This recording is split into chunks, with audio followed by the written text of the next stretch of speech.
I'd like to take this opportunity to thank each and every one of you for the support so far on this project. It means the absolute world to us. However, we've noticed that around 75% of you who listen and watch the show haven't yet hit the subscribe or like button. So in order for this community to grow and allow us to build this project, we have a small request from you. Please hit the subscribe or like button on the app that you're listening on or watching this show. Your commitment... What were you laughing at? I did a really good job, didn't I? Right, do another one. Please hit the subscribe or like button on the app you're watching or listening this show. Listening this show. Remember to smile. I'm always smiling. You weren't. Was I not? Stop it. Kelly's fucking waiting for us Come on. outside, bro. Composed. Right, let's do it. Please hit the subscribe or like button on the app you're listening to or watching this fucking show. Right, come on, just one more. Please hit the subscribe or like button. Your commitment is our commitment. Let's do this. Fuck off. Come on, more. Yeah, I'm not going to cheeseball it up, but I'll go, let's do this. That'll do.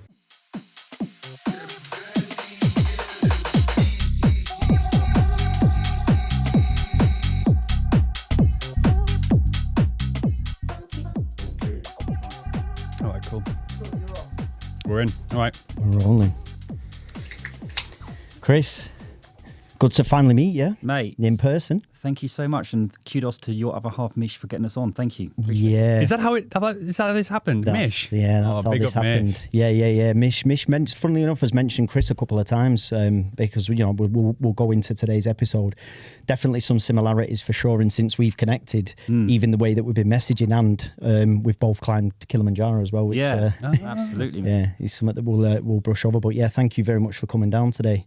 And I know obviously you've been on a lot of shows, Chris, and you've done your story, but for me, when I heard it and I listened to you, I was really, really surprised, because it's a story not like a story that I've heard before. It's very, very unique, and obviously it's your story. But yeah, it really took me by surprise to see the person that you are today. So really taking it back, before we do that, if you could give a message to little Chris today, what would that be? Well, that's a really good question, because I think it's really important to parent yourself, without getting too deep. But I would absolutely tell little Chris that I love you and you're worthy, and don't let anyone else or anything else change that view. Really, really powerful. And, for what I know since we've connected and looking at your history, if we go back to the 80s, which is when you grew up, isn't it, in Bristol? Yeah. And we can obviously let the listeners hear your story from your words. But the reason I asked you that question is because I know that you've done, in your words, a ton of work.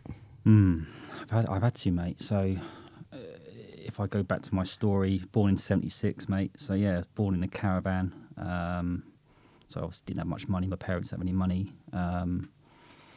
I was 2 years old. My brother was 3 years old. My dad used to work on the railways at night time. He came home, and we'd been left there all night. And I was hanging naked, half out the window. My brother had raided the fridge, had eaten whatever food is in there. He was sick everywhere. Dad came home at whatever time in the morning, or 7, 8 o'clock in the morning, whatever time, and she just fucked off, left us there, abandoned us all night, took whatever possessions my dad had. My dad wasn't able, financially, emotionally, psychologically capable to look after 2 young boys. So we was fostered for 4 years, from the ages of 4 to 7. And then it transpired that I found out that my mum was kind of like the local prostitute. So when my dad was going to work, he had a Fulham Football Club pennant in front of the caravan. And when he went out, she would turn it around to indicate she was open for business. All this kind of stuff came out. And I tracked her down about 4 years ago, but I'll tell you about that in a minute. But she just left, didn't turn up for the custody of us, and then I was fostered for 4 years, as I said. My dad then took us back into a council flat. At the age of 7, I used to wake up at 5 o'clock in the morning, walk to his work, and then have to walk to school on my own. So all this kind of stuff, I was kind of like fending for myself. And my foster mum said, even at the age of 3, I was like the parent of the family. School dinner, free school dinners, no money, charity clothes, got beaten up, called a pikey, all this kind of stuff. Anyway, he then remarried, and she had, I'm not joking when I say this, she had a mental age of 12. She actually did. She had ME. She was she had learning difficulties, didn't do anything around the house. So I was doing all the cooking and cleaning. She used to kind of beat me up and lock me out of the house. So the first two female figures, my mum abandoned me, left me. Mm-hmm. My stepmom abused me, beat me up, all these things. So you can imagine what that did to my self-confidence, my self-worth. You know, I just thought I was inferior, not worthy. Just, you know, I just felt very alone, isolated. I managed to go to a grammar school, which thankfully, the other school was really rough as fuck. But in the last year of that school, I didn't complete a full week. So I was skiving off, forging my dad's letters.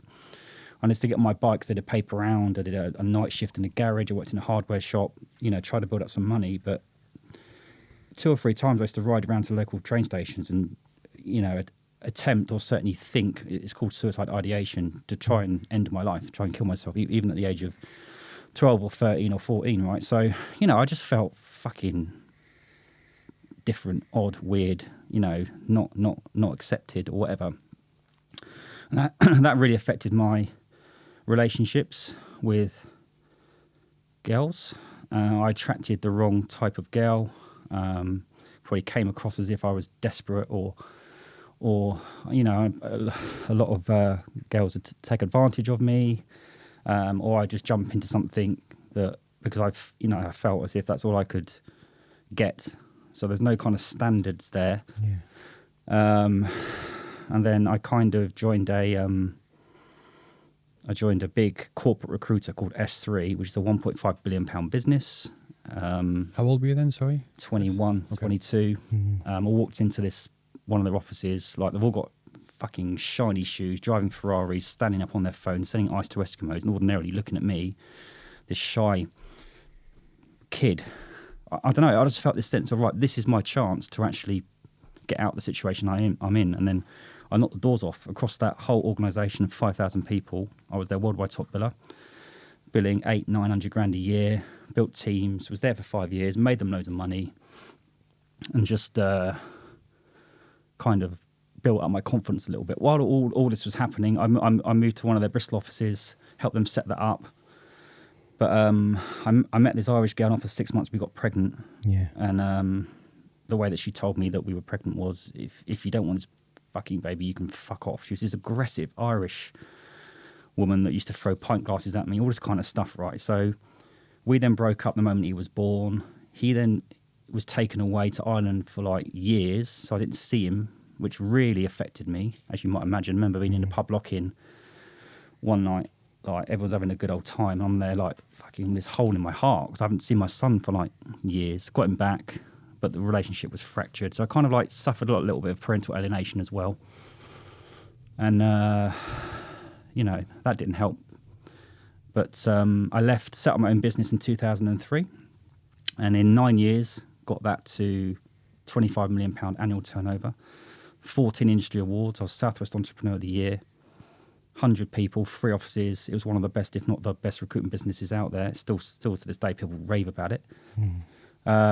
Very proud of that. Very proud of being the worldwide top bidder. Very, very proud of like, I had like 7 houses and all these trappings. I was a millionaire at 27, 28. And I have to say, if it wasn't for my drive and my passion and my kind of like, I don't know, determination, I wouldn't have achieved that, what I achieved. But my business partner walked in one day and said he didn't want to do it anymore. So I went to find a buyer. I did a private equity deal with a guy, an ex-Dragon from Dragon's Den. And I had to take him to court because basically he engineered it and tried to oust me out of the business. I've been very public about this. And it took me 4 years, cost me 600 grand, and I had to do a deal out of court with him for fuck all, which just about covered my costs. But in that process, I sold all my houses, got divorced, lost access to my other 2 children, and moved out the family home and tried to properly end my life 3 times in the space of 18 months because my whole purpose was kind of gone. I lost that. And the way it was done was very public. That was a very difficult thing to take, as you might imagine. It took me 3 or 4 years to even get out of bed. I left the family home with 2 bin bags, sleeping on Airbnbs, mate sofas, no money, no purpose, everything had gone, everything, you know. And then I was invited onto LinkedIn about 3 or 4 years ago to do a webinar of my choice, and I chose to do vulnerability and leadership. It went down really well, and then since then, last 3 or 4 years, you know, it's not all about that, but I've gone pretty big on there. I've got 70,000 followers. I get 2 or 3 million views a month. I've helped over 60 recruitment businesses build, scale, and grow, and I've pivoted and built myself my own podcast, my own consultancy. And I think the reason why I've done that is because I've been open, because I've been real, because I've been raw, and people have not bought that, but they've trusted that and believed that and resonated with it. And the way I get my clients, my CEOs to enhance and involve themselves is that I can see their bullshit. I can see the mask that they're wearing, that I was wearing back in the day. And that's what led me to where I am now. So here's a bit of an overview. Wow. Well, I mean, it's the reaction to that is the one thing that I see with your journey, Chris, was you've just encapsulated it, you know, all there. You know, to go from where you was and from me looking at where you was as a child, you had to parent yourself. So the two things that we know obviously is that your caregivers and your parents are the ones there that are to bring you into this world and to teach you and guide you. And for you to go through all of that, and at 21, it's like you went into the recruitment business, and there was something that happened there for you. You seen something, like you said in your words, it was, this is my opportunity to get out there and to do something. Yeah. It's remarkable. But then to go through all that cycle of building your business and the awards that you've won as well, if I remember rightly, it's the Virgin. Yeah, we won 3 Virgin Fast Track 100 awards in a row. To get 1 is difficult. To get 3 is, you know, nigh on impossible. So I had lunch at Richard Branson's house 3 times in a row. We were the second greatest company to work for in Europe culturally. Got the 5th one, got the 7th one, and we got 3 3-star best company awards for culture in a row as well. So, you know, people laugh at awards, but the people that laugh at awards are the ones that want awards. Yeah. None of these were paid for. None of these were, you know, these are proper awards done by. So look, it's only an award at the end of the day, isn't it? But you know, very very proud of that. And but if you was to ask me what my greatest success is, I think my comeback is greater than that massive business that I built, because that business wasn't just down to me, it's down to all the people as well. And I was a Jack the lad. I got involved with stuff I shouldn't have gotten involved with, which I'll happily go into. It was a brilliant business, but to be absolutely annihilated physically, emotionally, financially, mentally, like I was, to lose it the way I was, and then to come back and still be standing, you know. Like when you asked me right at the start, what would I tell younger Chris? I fucking love that about me, sorry to swear. I just think that is just, you know, and I have done a lot of work on myself. I've had therapists, I've had counselling, I work out, I eat well, I do all these, I've done my mental health first aid, I do all these kind of things, but I still get the wobbles. I still get these mental health things. This year's been brilliant. I've climbed Mount Kilimanjaro, as you mentioned. Yeah. I'm about to do the New York Marathon. I'm doing this big talk at a recruitment expo next week. But I come back from holiday last week, and all week I've been feeling anxious and nervous. So I'm investigating that. And I think that just happens. Sometimes you can't put a description on it or a label on it. And I just think, but I also think when you start to do that, I think you are getting to the next level, because for me, I'm aware I've still got healing and stuff to do, but I don't want to mask that. I want to be open about that. If someone asks me how I am, I don't say, yeah, I'm fine, mate. If I'm not feeling great, I'll tell them. Yeah. And I think that's the difference. And it's about, I'm not looking for sympathy. You know, all that childhood stuff I talked about, it's harsh, it's harrowing, but there's people who've had worse situations. I don't do it because I want sympathy. I'm doing it because it actually helps me, but hopefully it's helping other people as well by talking about it. And, you know, I just think life is fucking difficult. The cost of living, being a man is difficult, being a woman is difficult, but, you know,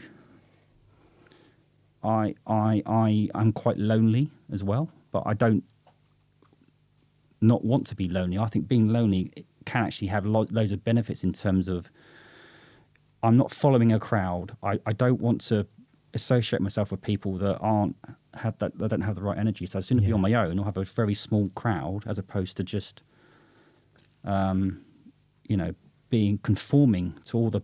There's a lot of bullshit out there, as we all know. Yeah. You know what I mean. You said something interesting there when you were talking about you recognized this week that you were feeling some anxiety, and you said something interesting. You said, but I'm investigating that, and then you pushed past it. Can you say more about that in terms of when you're investigating? What do you mean by that? Yeah, because I think historically, people and myself, when these feelings come up, we tend to either go for a run, do drugs, do drink, ignore it, whatever, have a laugh, go out. But I've learned, and I'm still learning, that only kicks the can down the road, and it comes back bigger, stronger later on. So when I say I'm investigating it, I try to sit there and just feel it, as opposed to picking up my phone or whatever it is. You've got to sit there. You've got to get through that, because it's a sign. I think it's a sign. It's telling you, actually, mate, you're feeling anxious. It doesn't have to be a bad thing. I think it's a sign to growth. It's a fear thing. It's like, so when you start investigating it, you're like, oh, right, why am I feeling like this? What limiting beliefs or negative beliefs do I have? There must be something holding me back. And if I don't address it, it's going to come back, and it's going to come back in different ways, where you might lose a relationship because, all these kind of things. So it's difficult to investigate. How do you actually investigate it on your own? The only way to do it is to try and feel it.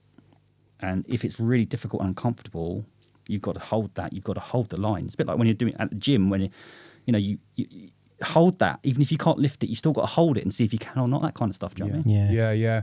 It's almost you sitting with those feelings and kind of going through them, as opposed to trying to distract yourself. Because that was something I always did, was try and distract myself in any which way, whether that was, it could be anything.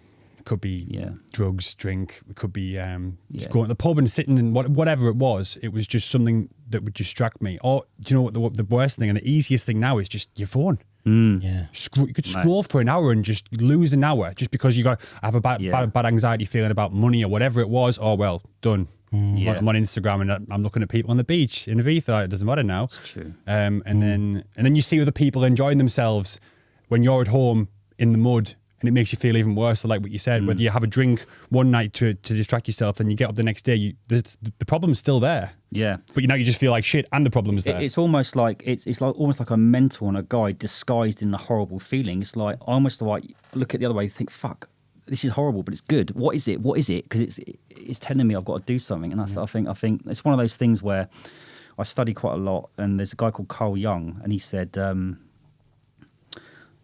life can be like an American football field, right? There's two end zones, right? Sometimes you're in one end zone. This end zone on this side is where you're flying high, you're successful, money, everything's going really well. And you've got the other end zone where you're in a real bad way. You don't actually want to be in either end zone for too long.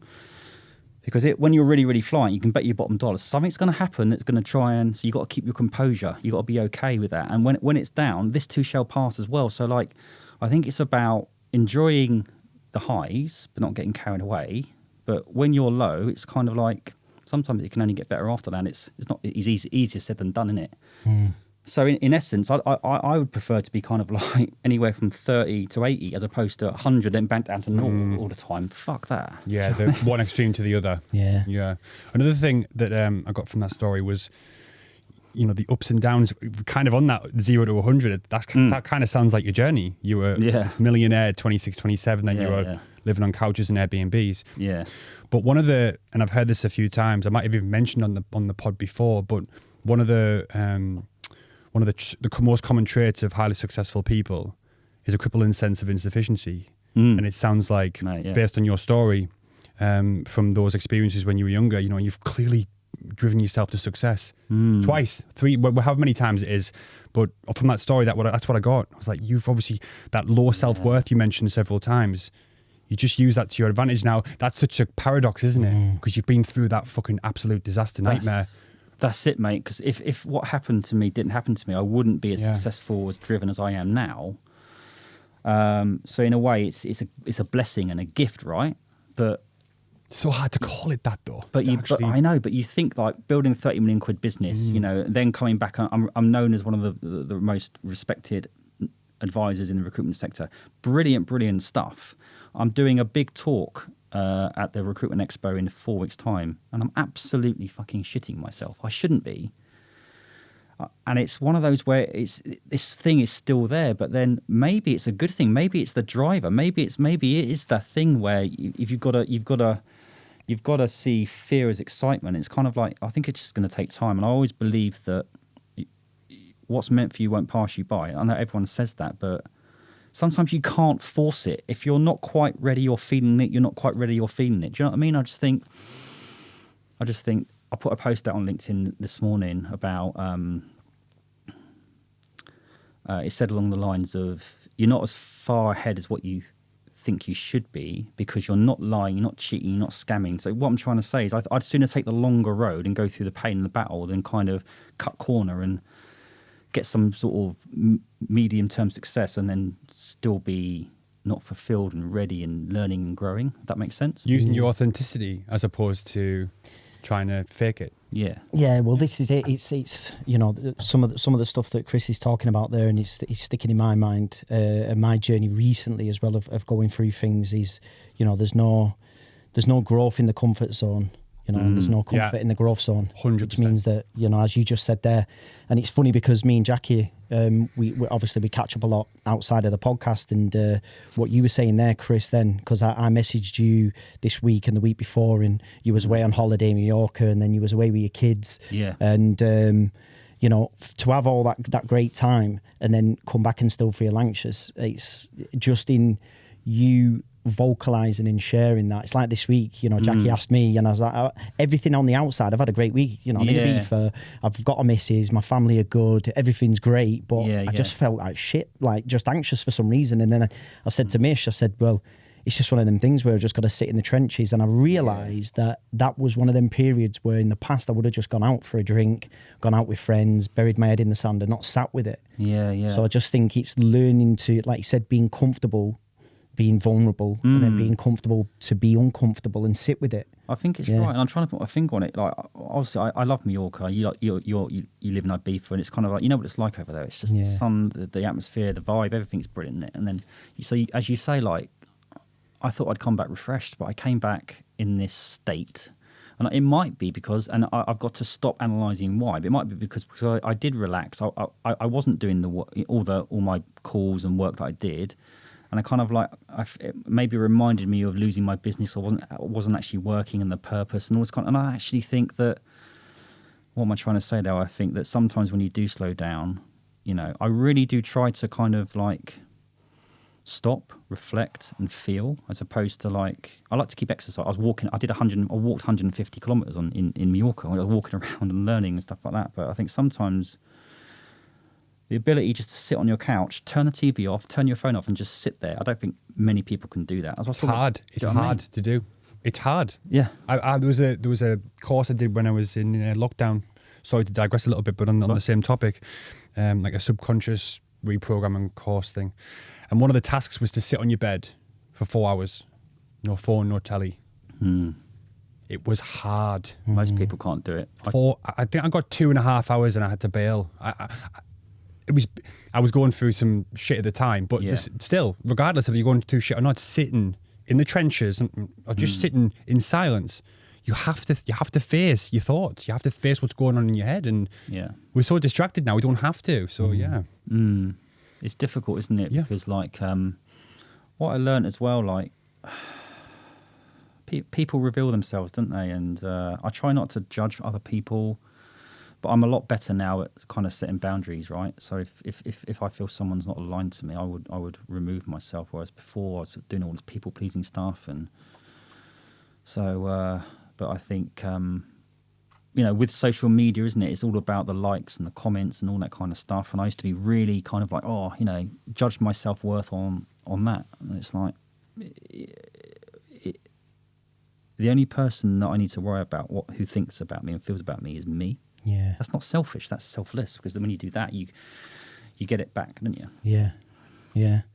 And that's why I asked the question in the beginning, Chris, because your story to me was just really compelling because of, you normally hear stories like that as a childhood story, and a lot of the time you can kind of say what the outcome potentially is going to be, where it's heavily weighted, because there's no direction, there's no caregiving, there's no compassion, there's no love. And a lot of children that are out there that go through that journey go on to not build a £25 million business. They don't. Nah.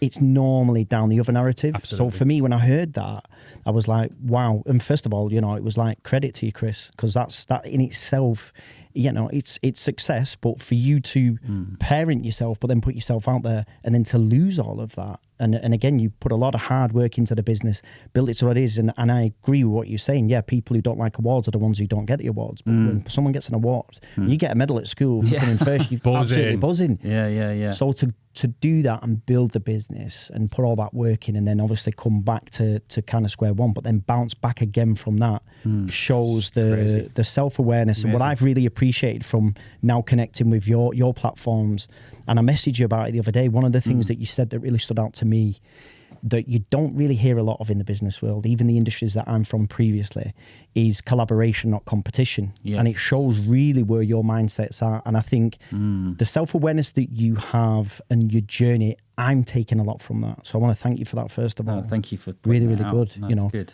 Authentic, honest, genuine, even the messages between us. And I just think what an amazing journey and story. And that's why I was really happy to get you on here and for us to connect and for you to share this story. So that's why I asked that question in the beginning. And, you know, just going back to, you mentioned it before, but when you went through the journey of losing your business and as in the deal that was meant to be done didn't happen. And obviously there's certain businessmen out there, the businessmen you wouldn't do a second deal with. And I'm sure that probably sits with you. Yeah. But at that time, you would have been in a position where you probably framed success a certain way. 100%. How do you frame it now? Well, then I was all about, you know, as an example, I had a 35 grand Audemars Piguet chrome watch. Yeah. And I thought, oh, actually, I want that in rose gold as well. So it's always like what car was I driving, what holiday, you know, the size of my house, you know, the 5 million, 10 million. Back then, it was all about that. Now, mate, it's the impact I'm having on other people, right? How am I serving other people? How do I feel about myself? What sort of man am I becoming? Am I growing? Am I learning? Am I developing? Am I helping other people? And I think that's where the real wealth is. And I know, but also you've got to be careful, because I'm not anti-money. You've got to have a relationship with money. Money's important. It's healthy to be rich, but I think you've got to put purpose before profit. If you do that, you get both. So I think 100%, mate, it's about not the fucking shiny materialistic things, not the superficial stuff. It's about the real stuff, and being able to like put a post out on LinkedIn or stand up in front of someone or on a podcast like this and tell you, you know, that I'm feeling quite vulnerable at the moment. I'm feeling quite anxious, not for sympathy, but just to be real. The realness of that. Yeah. That's, for me, that's success. That's the superpower as well, isn't it? Which is crazy. Even for me, very recently, you know, I only asked for help as we've mentioned previously, but I'm 44 now, coming up in Looking January. good, mate. Yeah, only asked for help very recently, but it's that ability to be, as we talk about a lot, just being comfortable, being vulnerable, and putting yourself out there.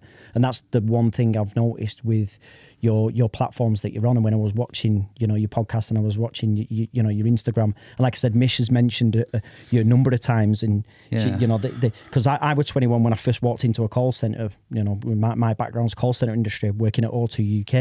And I walked in there, and previously, you know, I was working in a factory packing car wax. And I walked in there, and I just seen this opportunity, and I was like, I want to be a manager. And it was like, you won't be a manager. Me and Cammy, my business partner, you won't be managers. And we was like, why? They went, you'd be the youngest managers in the whole of O2 UK. And 6 months later, we were actually managers. No way. But it was that moment, and that's why very kind of similar kind of stories at certain points in your path, Chris. So for me, taking loads from it. Because you built a, I know you're asking the questions, but you built a big business as well, didn't you? Yeah, up in Manchester with my business partners. So, we, you know, previously from the call centre industry, O2 UK, worked in customer service complaint resolution, then was part of the project management team for Tesco Mobile when that launched, and then went on to other businesses. And then we started our business in Manchester in 2010, jumped from a previous business we'd done, but we're in the claims management sector doing claims. Because it strikes me like that is amazing success and almost a belief. What happened to me by my mum was one of the worst things that could have happened to me, but it gave me that thing where nothing worse can happen to me. So I walked into that environment, that big environment, SThree, and thought, I can do this. Yeah. It almost kind of gave me this kind of like drive and go like, well, it doesn't really fucking matter. I've had the worst feeling anyway. I'm just going to give it a go. Nothing to lose sort of attitude. Yeah. But then it's this paradox, right, where I've got a massive opportunity in 4 or 5 weeks' time. I think I'm now going to be all right. I think I've just maybe got a seasonal thing going on. I feel anxious, but by the time I do it, but I should not be feeling as anxious and vulnerable about this panel I'm hosting, but I just am. And so I've got to investigate that. And I don't know why I'm even saying that, but it's a weird thing because maybe.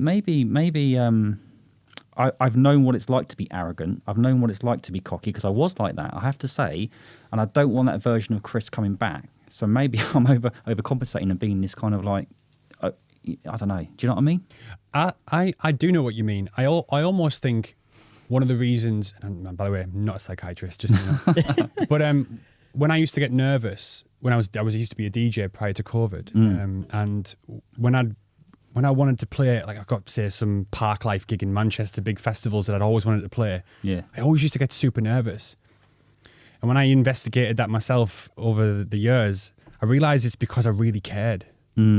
Because I really cared, and that meant a lot to me. Yeah. So when you're talking about it, and something obviously means a lot to you, maybe you have it's really passionate about that panel. You want to make sure it goes well. You really care. See, that's good because I feel like I was sort of analysing it in my head. I'm over worrying about what people think, and maybe I am, but actually maybe deep down I care about it. Yeah. And I just think I've just got to do it. But I think so the fact that it affects us so much, I think it's a good. At least we're feeling it. Yeah. I think so many people in this world, right?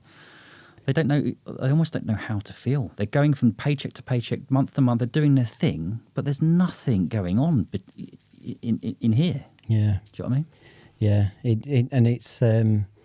It's something like we touched over before, the world that we're in now. Somebody said it the other day, if you look at the way that we've been as human beings, 300,000 years we've been living as squirrels, 250,000 years we've been living as farmers, and 250 years we've got this. Yeah. It's this rapid shift in the way that we've been as humans. And I know you talk about it a lot as well, Chris, which I always take from when you're putting yourself out there. And I go back to the same point, in business, the business world, and you touched over it before, and I've come across it, and I'm not here to say that I'm perfect, so far from it.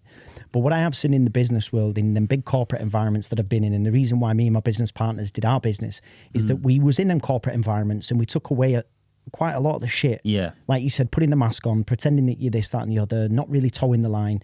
And we created a culture in our business where we was a big unit and a big family, and everybody was there to praise each other. No one had a position, everyone had the same position, but the business had the goal, and we drove towards that goal, and we all backed each other, we praised each other. We had our moments, it's tough in business, but there's a lot of people who talk the talk in them corporate environments. They don't walk the walk, like you said, and a lot of what you talk about is, openness, working together, like you said, collaboration, not competition, really stood out for me, and it's super powerful. And I just think in a business world, I know it's still even today, there's not that many people that do that. No. Everyone wants to protect their little slice of the pie. And you said there's enough abundance out there. There is, absolutely. There's enough business out there for people to do what they want to do. Yeah, I said it as well in the music industry. You always have these other artists trying to climb on top of each other when there's enough gigs. I always say there's enough food to eat for everyone. Yeah. And if you work together, strength in numbers, but people don't see it that way. And it's all industries. It's not, it's not just the music industry, which I've got experience with. It's everything. I just think it's really important to kind of like, also, if you have a collaboration mindset, you've got a growth mindset. As an example, there's another NED coach on LinkedIn that I'm buddying up with. He does exactly the same thing. He does exactly the same clients, but there's stuff that he does. I think actually I can learn from that dude, and he can learn from me, as opposed to kind of like, this kind of, but I think society doesn't help. I think we're indoctrinated. I think we're fed. I think I'm not going to go too much into it, but I believe it's all a bit of a matrix, and we're kind of like, there's awake people, there's awoken people and not. And for me, I steer clear of any of that kind of shit, and I just focus on my diet, my health, my nutrition, who I'm associating myself with, and I'd say 85-90% of the mainstream media is bullshit or lies or something to manipulate us into. If you walk into a supermarket, for example, 95, 96, 97% of that food is shit. And that's, there's a reason for that, because they want to kind of like dumb us down. And I think we've got so much potential as human beings, and the way that we're educated really doesn't help. And sometimes you've got to just be a bit of an outlier and do something different, and be on your own and work on yourself, because that's the only way you can break free, I think, sometimes. You know what I mean? Yeah, it's the ability to work on yourself, and you talked about that before, and that self-awareness comes when all of a sudden you realise something that's not serving you. And sometimes we've got to get to them levels, the rock bottoms, the dark places, the places where it's tough. And as you said before, it's then translated into like a superpower. And for me, when you start to look at things at a micro level, like even the foods that you're eating, how much sugar's in them, how do you feel afterwards? That self-awareness. A lot of the time, I remember when I was a kid, I was just eating stuff and not even thinking, I feel a bit like this, I feel a bit like that. It's only when you stop and you pay attention to yourself, you're like, hang on, that's not good for me. I don't need that anymore. And it takes that moment of reflection to look at yourself. But like you said, in the world that we're in, very, very busy. Fast food's available, foods are available. There's all kinds of brands out there, and you just we're scurrying about, and we're in that kind of rat race that it's kind of said. But it's very rare that we get an opportunity to take a step back. I did, and for me, I was like, this is the first time I've actually even done that, because I was always busy building businesses, doing this, there for family, trying to get a career, living in the centre of Manchester, working long hours. You don't normally get opportunity to make decent food.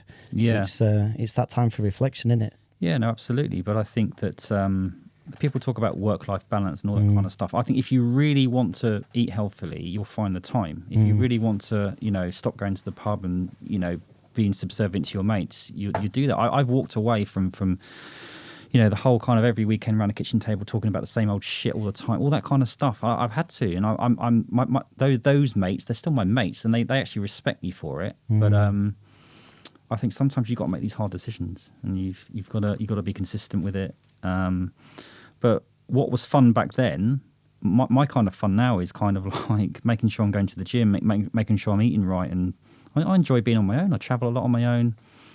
But I also think that you said that you've got a missus, and it was interesting how you said that, mate. It's almost like you saw that as a element of kind of success.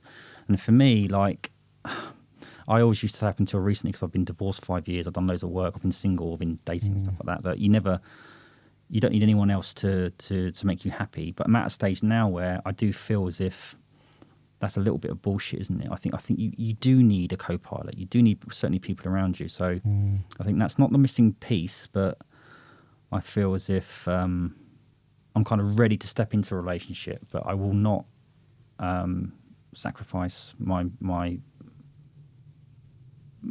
what I want out of a relationship, whereas before I would just accept everything. So I think it's important to realise that I'm thinking through this now, with what's happened with women for me, my mum abandoning me, my stepmum doing what she did to me, the mother of my first child, and it happened again, taking the kids away. I should be this kind of like quite maybe anti-woman, kind of geezer.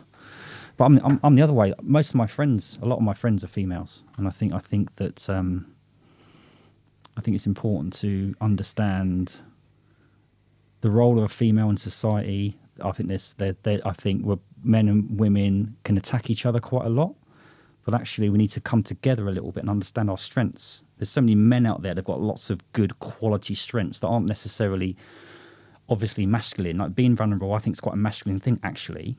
All that kind of stuff. So I'm going off track a little bit here, but I just think that there's a lot of deliberate narrative to turn us against each other, and I think that's wrong.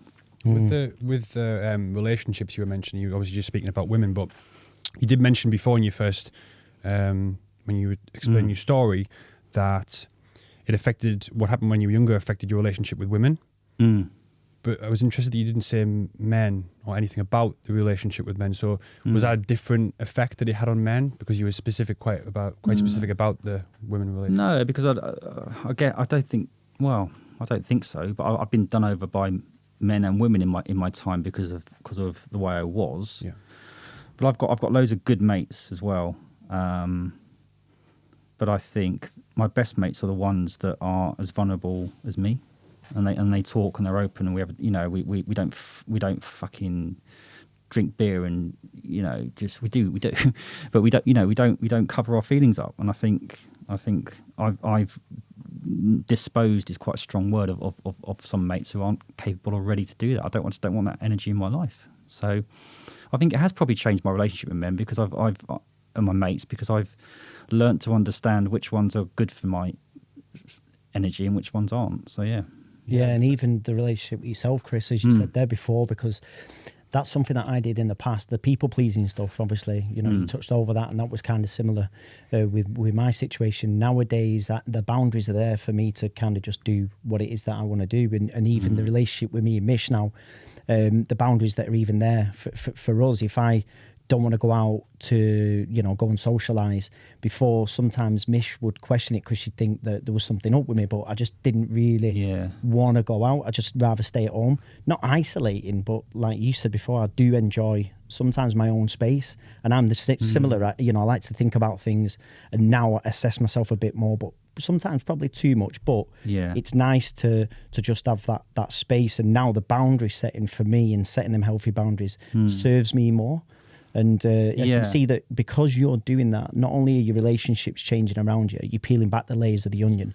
Yeah. Naturally, then relationships are going to evolve and change themselves. But your relationship with yourself, I can see, you know, is it obviously from young Chris to where you are now, a remarkable journey. You know, like I said before, and to be at the space that you're in now shows the work that you've been doing. So naturally you're going to change the relationship with yourself. I think so. The more boundaries you set with yourself, the more kind of confidence you get, I think, as well. The more consistent you are. So I think it's almost like making a contract with yourself, you know, and this, sometimes you break it, but you don't beat yourself up about it. But I think if you could say you're going to do something, you know, do it. And then that yields people doing the same to you. And I think the more you kind of bullshit yourself, the more people bullshit you as well. Yeah. Another thing you said at the start as well about when you asked the first question, which was, what would you say to little Chris? Yeah. And you said to tell Chris that I love him. And that brings me back to something that I've been working on recently. I resonated really well with, which is compassion. Yeah. Because I've done some therapy this year, and a lot of it was based around being compassionate to myself, and I found that I was beating myself up in moments where it was just so unnecessary. It wasn't helping me. It was just making me worse. The situation was the same. I just felt shit about myself. Yeah. And it was just amazing to hear. I just wanted to touch on that and say I resonated with that a lot, because I'd probably have exactly the same thing to say. Just be kind to yourself. I think, I've done all the 12-step stuff as well. I've been in like institutions for a couple of months where I was indoctrinated and told that I was this sex addict, gambling addict, all this kind of stuff. It transpired that wasn't the case. I did do some gambling and all this kind of stuff. And I think the 12-step stuff does help. But I stepped away from the 12-step stuff because, for me personally, and I know it works for other people, I felt as if, like, if you make a mistake, it's all this massive, massive thing where you go back to the first step and you're kind of like, I just felt, hang on a second, there can be some leeway here. So I don't drink anymore, apart from I have the odd pint. So what I'm trying to say, I found my own way with that. And I think you can get people around you, you can do your therapy, you can do, but actually the best coach you can have is yourself, right? And sometimes you've got to have the power and control to go, actually, no, I'm going to do it this way because I know it's right, and you're not kidding yourself with it as well. And that's the level that when you know you're doing well. Does that make sense? Yeah, it makes complete sense. And that's exactly it. When I was having those sessions, I was wanting the therapist to kind of fix me.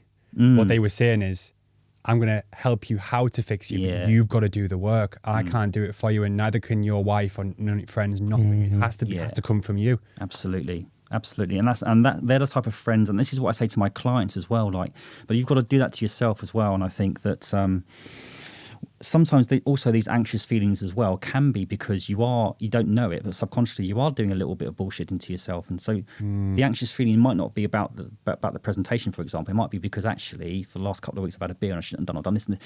So investigate these things, right? Yeah. It's not always easy to stay on the track, you know.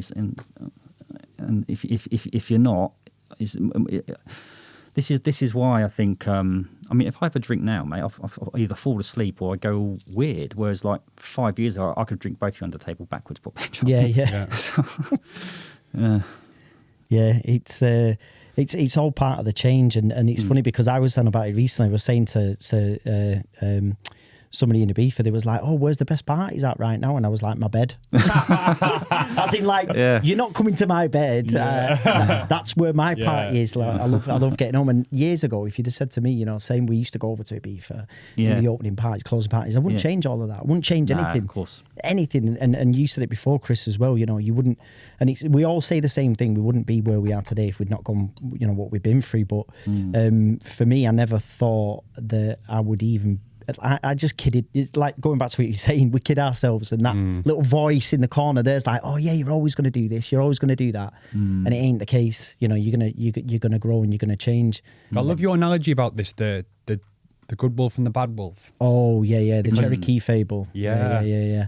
And it's always there. It's always there. And if Chris, obviously Chris had experience, and I agree with what you were saying. You know, there's open learning out there for everybody, and I'm the same. I don't believe that there's a one glove fits all. I think it's just go out there, get whatever information and help that you can get from all of it, and it's all good. Whether you do 12-step and stay in it, or whether you do it and come out of it, it's still part of the process of learning. And I don't think there shouldn't be a cookie cooker kind of process for growth. And I think you're touching over that. So my Instagram feed now is everything is some sort of podcast or there's a guy called Basher. You might not know him, but he's a brilliant kind of like philosopher, like almost like a real mental health mentor kind of like, comes out with some amazing stuff. My feed is just basically that. So like, Instagram is actually, believe it or not, is one of my. I'm learning all the time. So if I do pick up my phone, at least it's feeding me with good shit as opposed to. So I think you get choices with that as well. Yeah. Do you know what I mean? And my LinkedIn as well. LinkedIn, mate, I've built massive businesses from LinkedIn. I love it. I've got loads of friends from it, but. Mate, that can be a clusterfuck of nonsense as well, and I've blocked people because it's really important, not just what we eat and what we drink, but all this stuff that's coming into us, mate. It has a massive effect. Yeah. But you can choose. You can create your own learning. It's brilliant. Yeah. And it's a information overload out there. But like you said, you know, we can use these tools in a way where we're going to learn. And you know, with the comments and stuff, you just touched over it, Chris. What because LinkedIn is something obviously Mish talks about as well. Yeah, she's brilliant on there, mate. Yeah, she's brilliant. Yeah, some of my friends from like 20 years ago, he caught up with Mish to go through some tips and advice he was doing. But I know she's in passing when I'm in the home and I'm come through. She'll read out some comments from certain people. And she read them out, and I was like, are these people business people? Oh mate, like one of them was like a HR, like head of HR for a big business, and the comment that she said or replied back to was like shocking, like brutal. Yeah, like bad for the head of the head of a massive international corporation, HR, to be in the position of HR. And the comment that I'm not going to repeat, but Mish read it to me, and she'd sent it privately to Mish. I was like, wow, it was shocking. Like, how have you dealt with any kind of negative comments and things? Oh mate, I've got one of the most viral LinkedIn posts ever. I had 21 million views. Really? I had 387,000 likes, 12,000 comments, 400 reshares. Blew up. All it was a side-by-side picture of me before my divorce and after my divorce and a few things.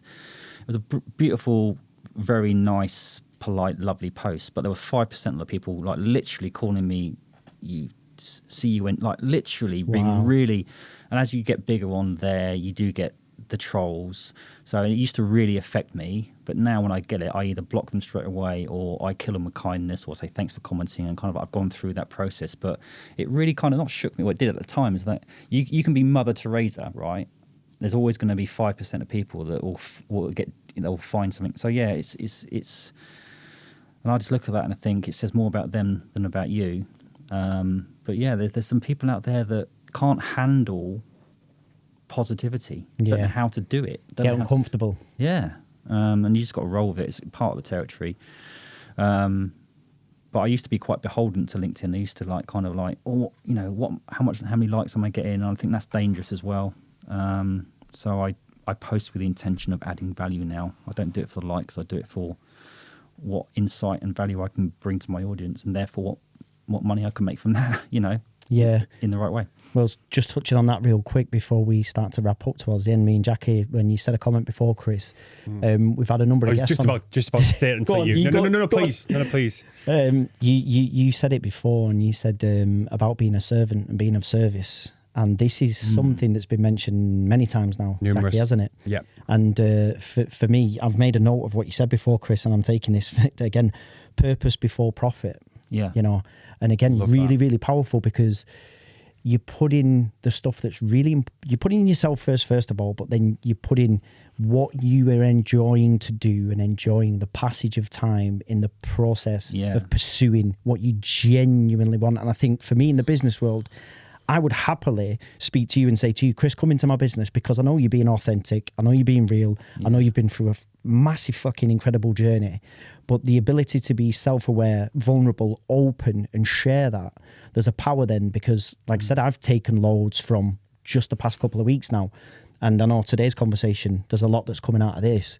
So for me, massive respect and really, really good stuff. And like I said, to go from all of that and to do a deal with somebody, let's not shy away from the fact you're doing a deal with somebody who's an ex-Dragon and has got a massive business that turns over 300 million.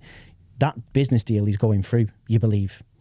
It doesn't go through, and then it ends up being worse than you could probably anticipate, and you've got black bin bags and you're starting again. That's to go back from there to where you are now, credit to you. And I take a lot of inspiration from that, and I just think, wow, what are we actually capable of doing? And as the saying goes, a phoenix must first burn in the flames before it can rise from the ashes. And for me, you've done that based on your story. When I sat back and watched it, you've done that twice. Yeah. In a big way. I didn't realise that. Now you said it. It's like, maybe third time luckier. Yeah. But I think on that point about, I think purpose, right? I think it's so underestimated and underrated.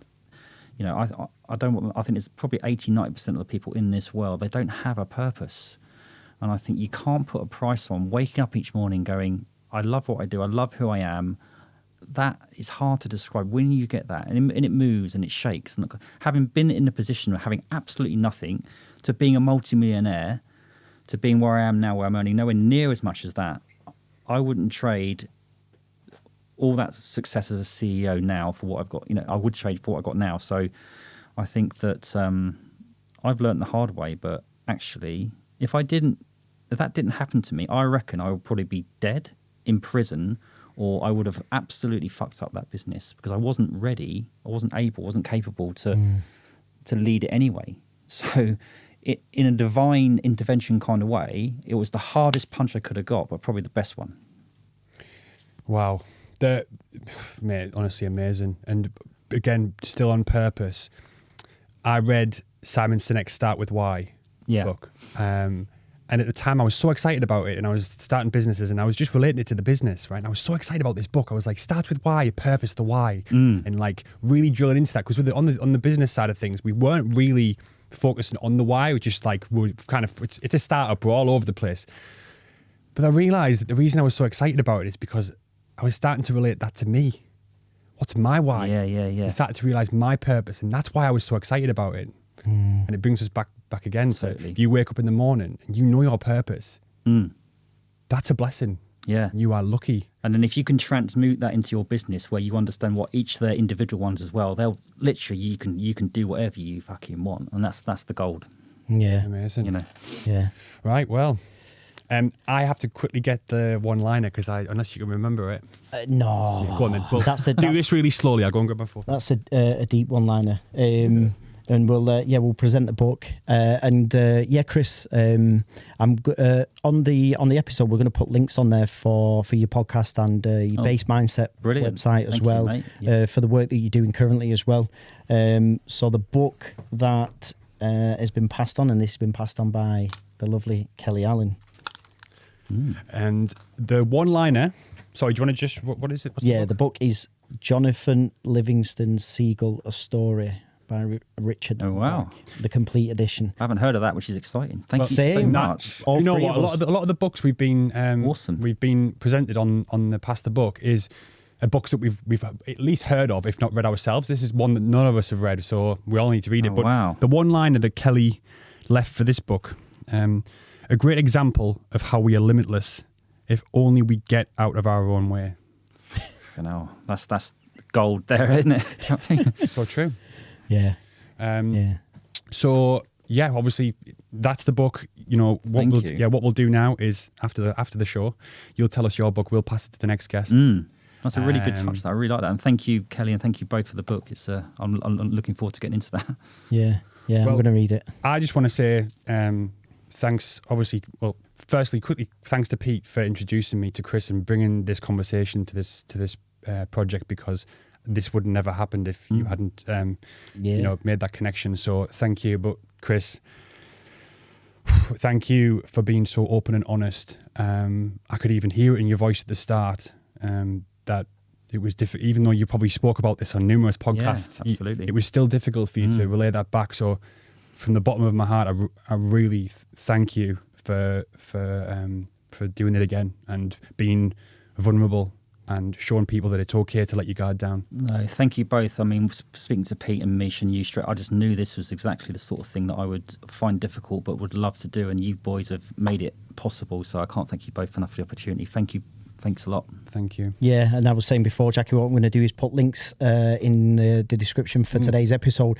And Chris is a podcast, a purpose-led leadership podcast, for anybody who's listening to this episode and taking something from this story, which I'm pretty sure there's something there for everybody. But from a business standpoint, a really good podcast, talking about leadership and development and going into businesses and looking at being the best, entrepreneur that you could be, from startup to building businesses and moving them on.